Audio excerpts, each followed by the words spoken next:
This is Colin O'Keefe for LXBN TV. It seems obvious now, driverless cars are the way of the future, but there are still questions that need to be worked out, such as who's liable in the event of an accident involving one of these driverless cars. Joining me now from Michigan to discuss just that is Steve Gursten of Michigan Auto Law and author on the blog, The Michigan Car and Truck Injury Advocate.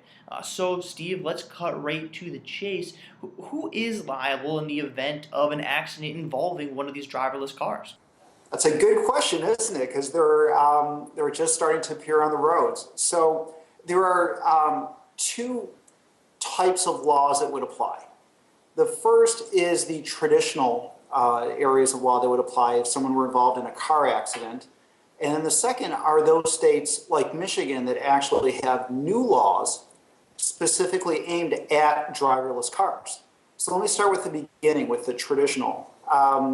Just like in any normal car accident lawsuit, you would have a claim against the owner of the driverless car if your state has an owner's liability statute or otherwise where you can sue the owner.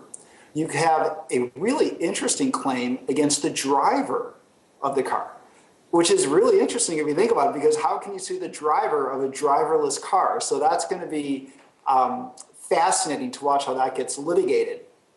In addition, you'll have more of a traditional product liability claim against the manufacturer of the vehicle and a negligence claim against the upfitter. Because remember, there aren't just manufacturers creating these driverless cars.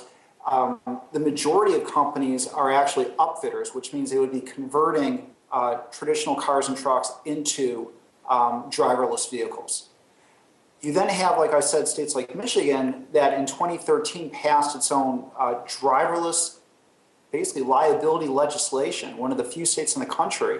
And it's fascinating because what Michigan did is they basically are giving the manufacturer total civil liability immunity unless they can show that the manufacturer knew at the time that the defect was present at the time of the manufacture.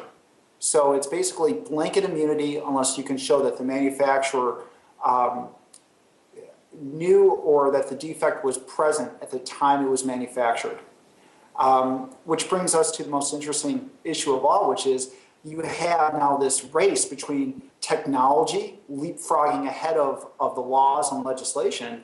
So right now you and I are sitting here really just looking into these crystal balls and wondering how will liability issues be, how will they be realized in this future with driverless cars?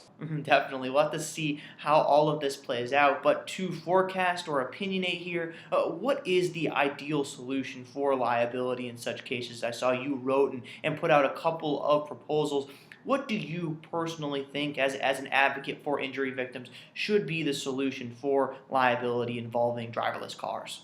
Well, I previously proposed two solutions. So let me take one step back if I can. You know, what everybody fails to understand is just how exciting this technology is, not just because of productivity advances and how it's going to improve our lives, but millions of lives are going to be saved. You know, statistically, 1.2 million people a year die in car accidents, and that's 30 or 40,000 people in the United States every year, and 50 million people get injured. So this technology really promises to create truly a better world where we could save millions of lives.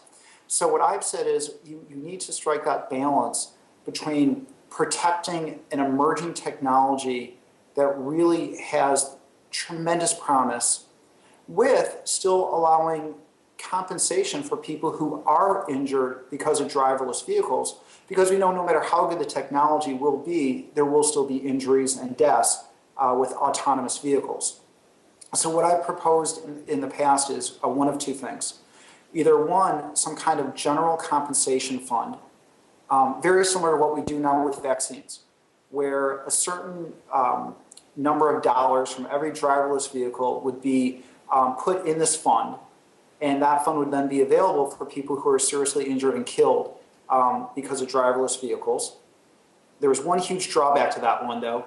And the second idea really is creating its own specific BI or bodily injury insurance, residual bodily injury insurance, depending on your state, for those vehicles. And the reason that might also be a nice idea is because with the technology being so good, the actuarial estimates would show that because there'll be so few car accidents, you could really have great coverage for just a fraction of the price of what people currently pay for insurance. The general compensation fund is great, and I'm excited about it.